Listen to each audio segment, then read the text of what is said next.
Em instantes, Jornal do Boris, com Boris Casoy. Um jornal independente e apartidário. Um sobrevoo pelos principais fatos do Brasil e do mundo. Política, economia, cultura e esporte todas as manhãs. O Jornal do Boris começa daqui a pouco, às 8 horas. Enquanto isso, você que assiste pelo YouTube, não deixe de se inscrever no canal. Deixe seu like nos vídeos, seus comentários e lembre-se de ativar o sininho para ser notificado sempre que postarmos um novo vídeo, com as análises precisas de Boris Casoy sobre os temas mais importantes do noticiário. Para você que acompanha pelo Facebook, curta a página oficial e deixe seus amigos bem informados, compartilhando sempre nosso conteúdo diário. No Twitter, o perfil oficial de Boris Casoy é o @bcasoyoficial. O Jornal do Boris começa já, às 8 em ponto. Você está convidado também a seguir o perfil oficial no Instagram, buscando por @Jornal do Boris Verdade. Lá você encontra fotos raras, objetos antigos da coleção particular de Boris Casoy e fica por dentro do cotidiano deste jornalista com mais de 60 anos de carreira.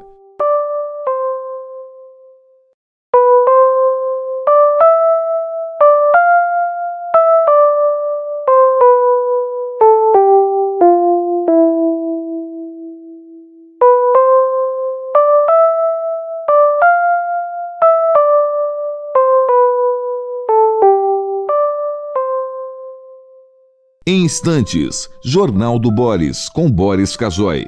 Um jornal independente e apartidário. Um sobrevoo pelos principais fatos do Brasil e do mundo. Política, economia, cultura e esporte todas as manhãs.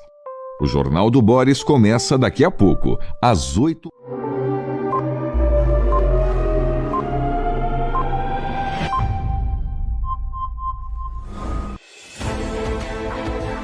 A partir de agora, passando a limpo as notícias do dia no Brasil e no mundo, está no ar o Jornal do Boris.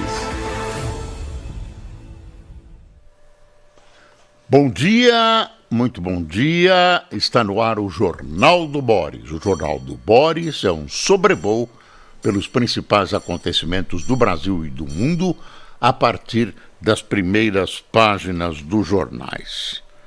Vou começar com uma notícia triste que encima a primeira página de O Globo do Rio de Janeiro.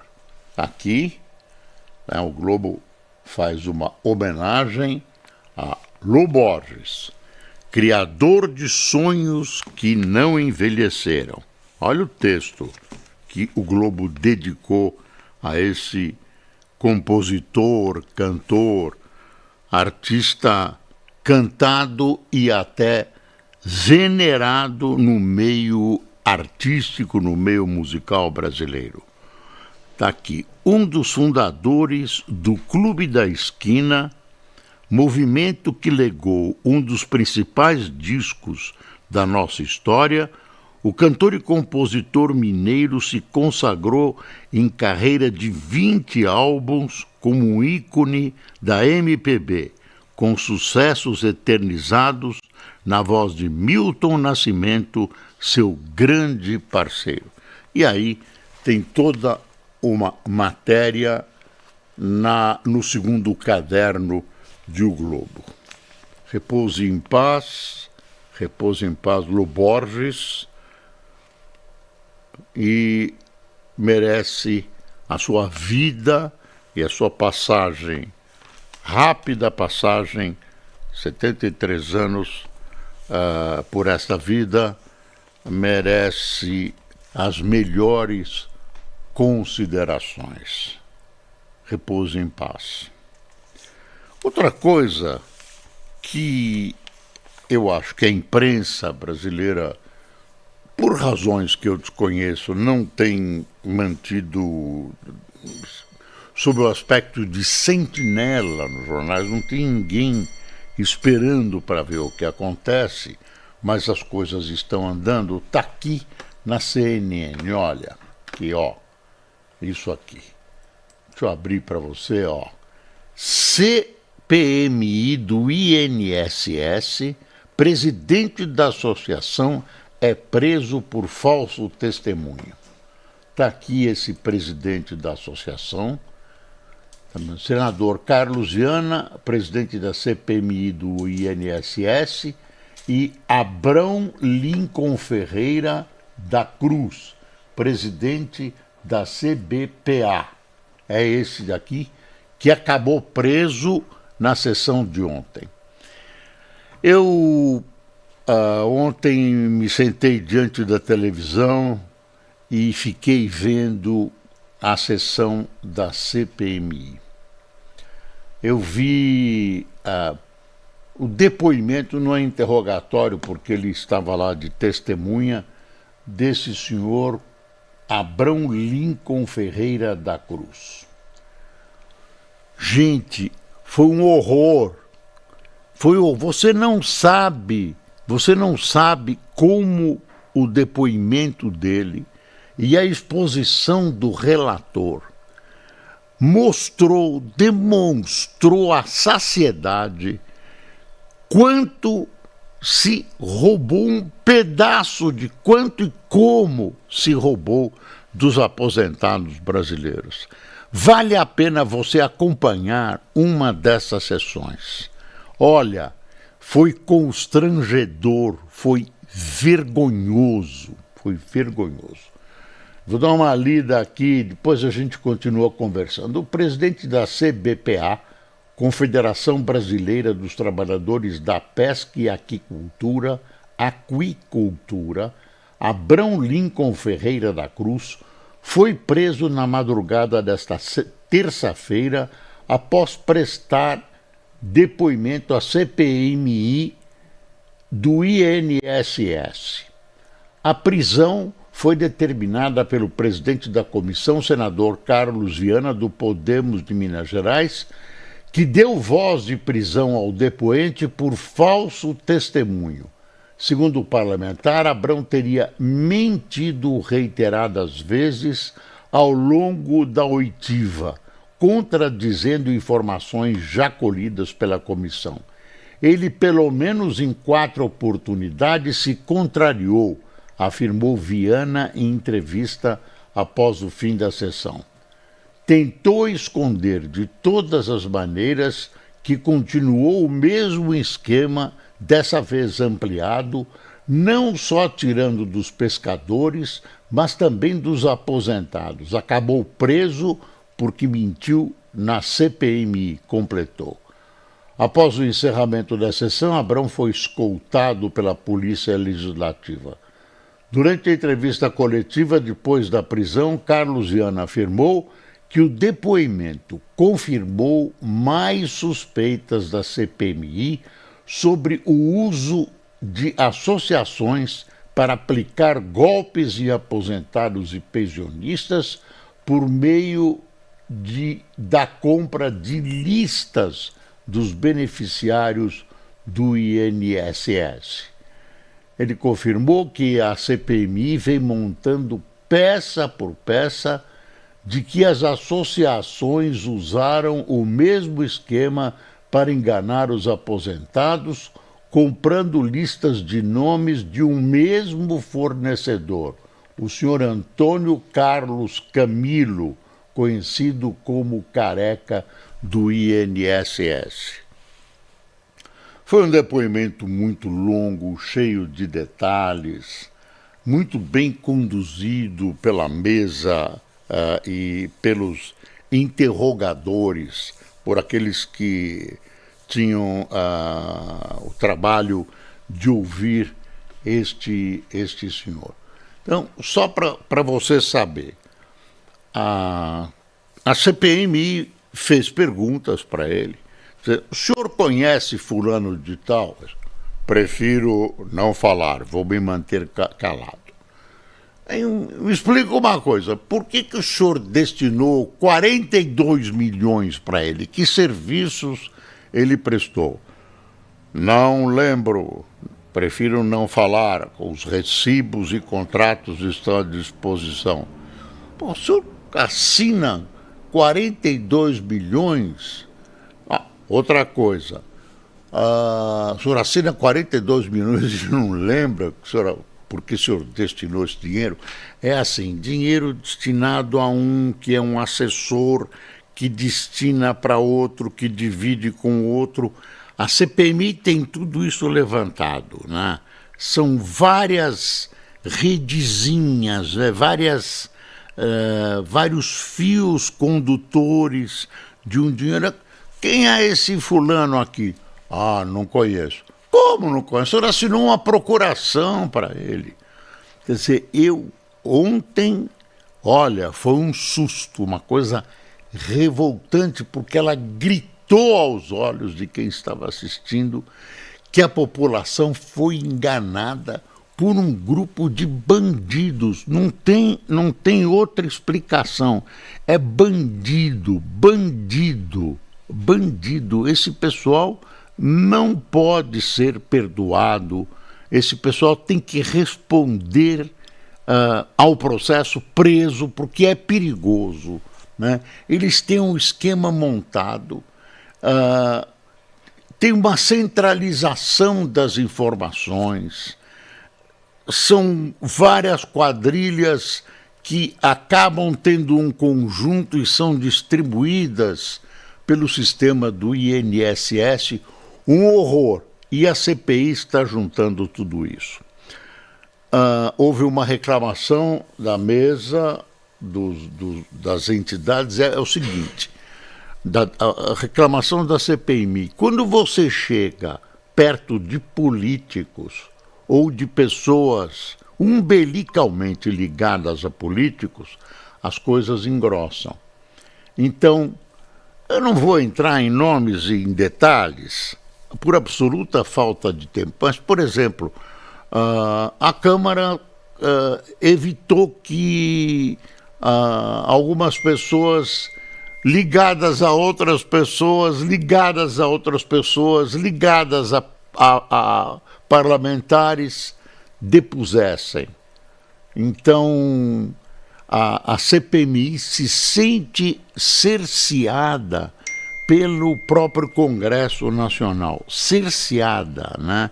Pressionada. Quando chega, eu não sei se há culpados ou não, ou se não querem incomodar essas pessoas. Eu só sei que há uma pressão política para não levar determinadas pessoas com proximidade política até o plenário da CPMI. Então, o presidente Alcolumbre e o presidente Hélio Mota têm a obrigação de ir buscar saber o que está acontecendo e evitar e colocar essas pessoas à disposição da CPMI. Eles não estão sendo convocados à toa, ninguém está sendo humilhado, não me pareceu que ela está sendo usada para fins de vingança ou político-eleitorais. O fato é o seguinte, você precisa... é Hugo Mota, eu errei, né? O Luiz está me corrigindo. Presidente da Câmara dos Deputados. Nós precisamos completar essa investigação e punir os responsáveis. É uma gatunagem urdida, pensada, né? E que apostava na impunidade. Está aí, né? A Câmara e o Senado os seus presidentes precisam aliviar essas pressões. Eu não vejo a imprensa com reportagens de primeira página a esse respeito. Eu acho que, por respeito aos leitores, muitos dos quais são vítimas, isso devia ter uma divulgação maior. É um escândalo imenso. Agora, a gente percebe que os meios oficiais, o governo, preferia que isso ficasse meio que escondido numa névoa, etc.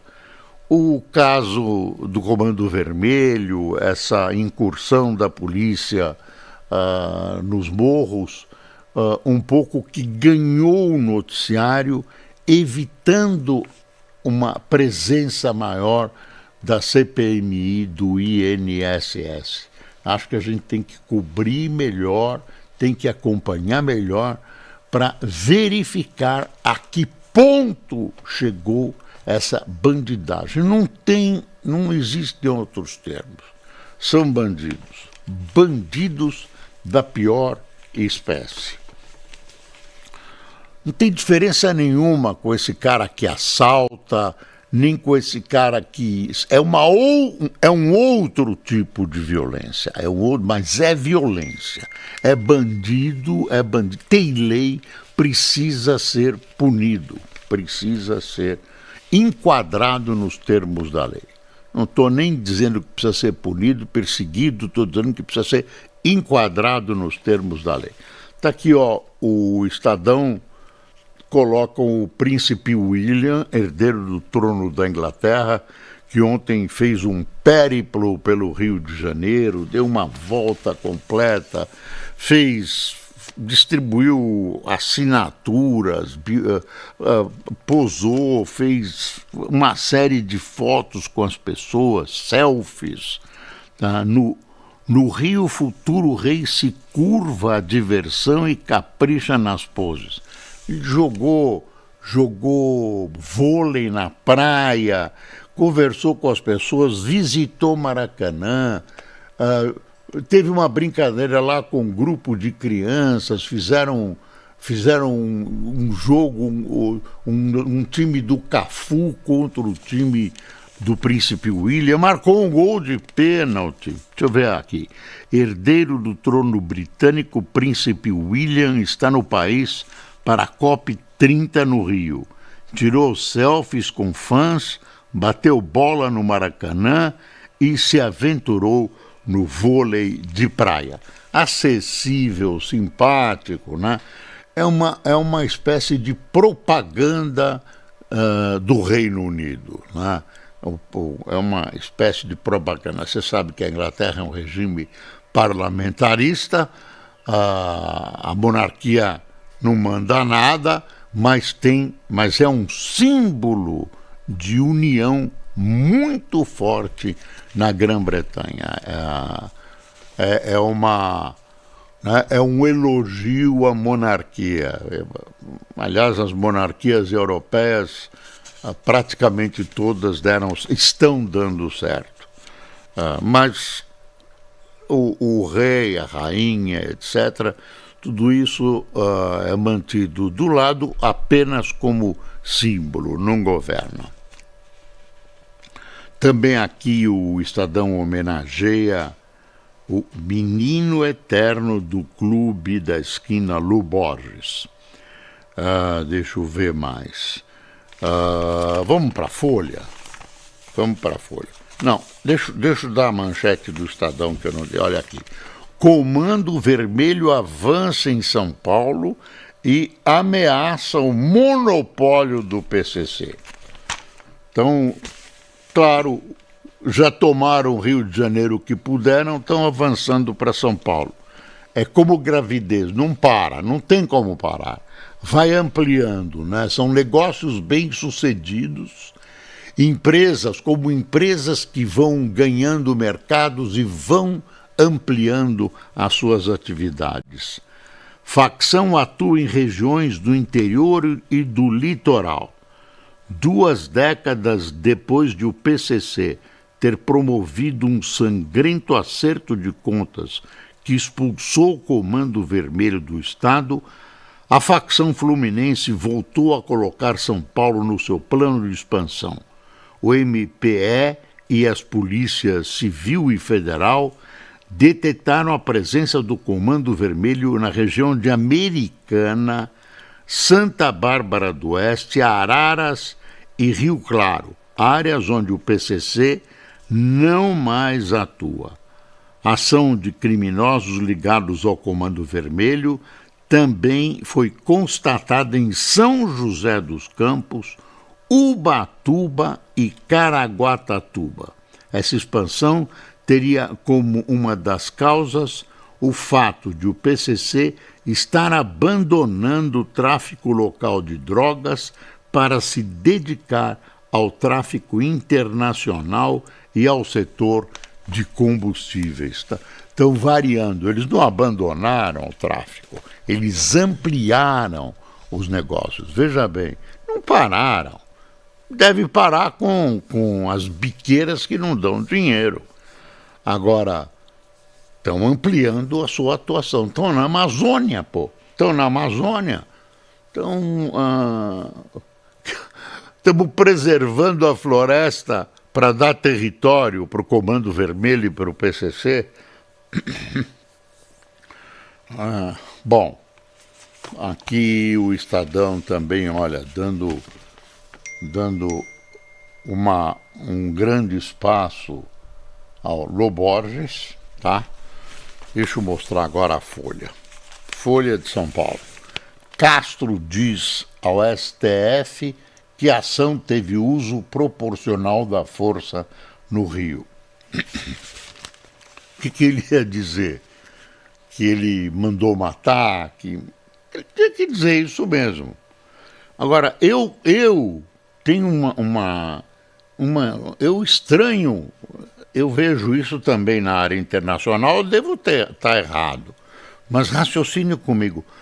Quer dizer, você vai invadir uma favela, você vai invadir como querem, uma comunidade armada até os dentes, você fala, não, vamos parar aqui, 2.300 já é o suficiente, porque nós temos que usar uma força proporcional a deles. Mas não pode. Se você tiver 6.000 homens, não pode porque é uma força desproporcional. Que história é essa? O Estado tem que usar a força que tem. Se tiver mais força, não tem que ter essa preocupação. Uso proporcional da força. Eu não vejo lógica nisso. E em guerra também se exige, tal país não está usando força, foi invadido, e o outro não está usando força proporcional, está usando mais força. Que história é essa? Quem inventou isso? Eu acho que tem que usar força desproporcional mesmo e não tem que ser punido por ter usado uma força não proporcional. Não, eu vou invadir com uma força proporcional, eles têm 200 metralhadoras, nós vamos ter 200 também, porque senão pega mal. Pelo amor de Deus, pelo amor de Deus. E esse assunto continua sendo discutido, agora os bancos vão tomar uma série de medidas para tapar os buracos que não fizeram até hoje, né? Está aqui, no valor, quer ver? Esse é o Banco Central. Banco Central endurece regras para fintechs, capital mínimo exigido de instituições aumenta. Tem todo um sistema, como queijo suíço, cheio de buracos, aproveitado para lavar dinheiro. Agora, com a porta arrombada, vem o Banco Central para dar um jeito nisso. O meio financeiro, essas informações, sabia exatamente o que acontecia. Agora correm para fechar esses buracos que permitem tranquilamente a lavagem de dinheiro. Fintechs para cá, fintechs para lá, conta bolsão, conta... Está aqui, Banco Central, isso é o Globo, aperta regras contra tipo de conta bancária usada pelo crime organizado. As chamadas contas bolsão, em que donos dos recursos não são identificados, são o principal alvo. Você imagina uma conta onde os donos dos recursos não são identificados. Você acha que só tem bobo no Banco Central que não sabia disso? não tem gente experiente lá? Que história é essa? Como é que deixaram esse buraco imenso para contas cujos donos do dinheiro não são identificados? Aqui, o Banco Central ampliou as restrições às chamadas contas bolsão, tipo de conta em geral aberta por fintechs em instituições bancárias maiores com recursos de vários clientes, sem a identificação individualizada, o que pode facilitar a lavagem e ocultação de patrimônio. De acordo com investigações policiais, esse formato tem sido usado por facções do crime para manejar recursos e o objetivo do BC é atacar essa possibilidade. Também aumenta a exigência de capital mínimo das instituições financeiras. Só agora descobriram isso. Será que ninguém no Banco Central, de repente, não sabia mesmo? Essa coisa... Bom, fígado nessa hora começa a arder, viu? Porque normalmente o jornalista não deve se emocionar com as notícias, deve manter uma certa distância, cabeça fria, mas tem casos que não dá, como o INSS e esse. Castro diz a Moraes que a operação não descumpriu regras do STF. Eu acho que estão sobrecarregando o doutor Moraes. O doutor Moraes é promotor, investigador, defensor, acusador em 500 mil processos. O homem não dorme. Tadinho, impressionante. Tem mais decisões a tomar que o Lula.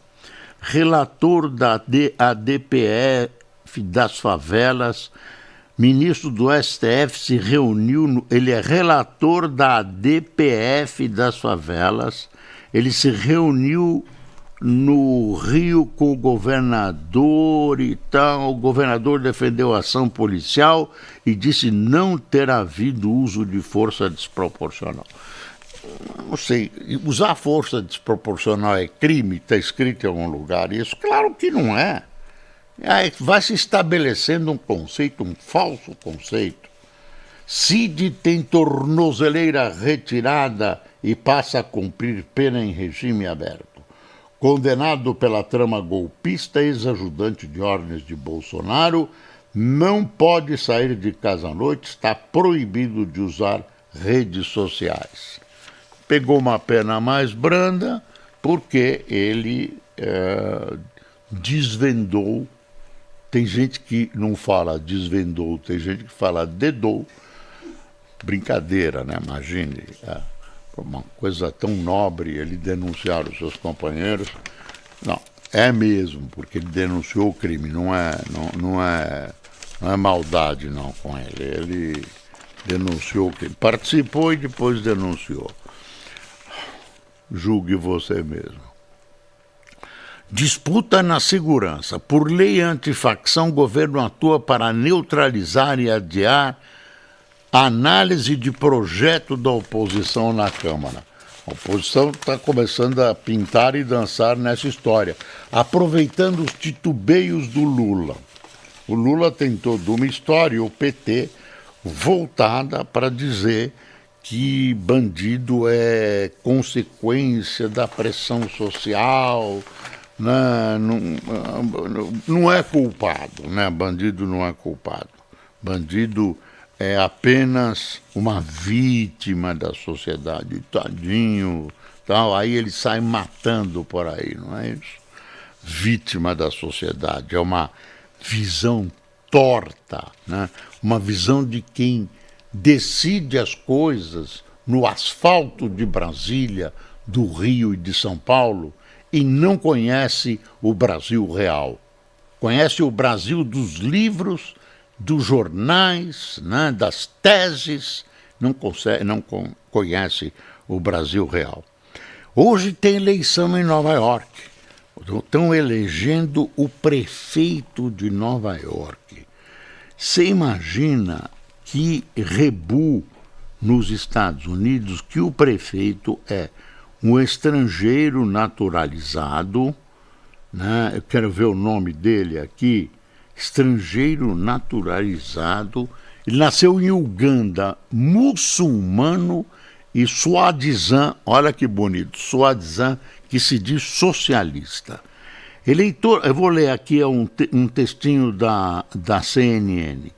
Eleitores de Nova York, Nova Jersey, Virgínia e Califórnia votarão para eleger um novo prefeito hoje, 2 governadores e aprovar ou não uma proposta de redistribuição dos distritos eleitorais. Lá o voto é distrital, como na maior parte do mundo. Aqui estão pensando em fazer para 2030. Eu já gostei que estão pensando para 2030. Devia ser em 2026, mas não vai dar tempo. As votações marcam os testes iniciais das estratégias dos democratas e dos republicanos antes das eleições legislativas no meio do mandato de 2026 nos Estados Unidos.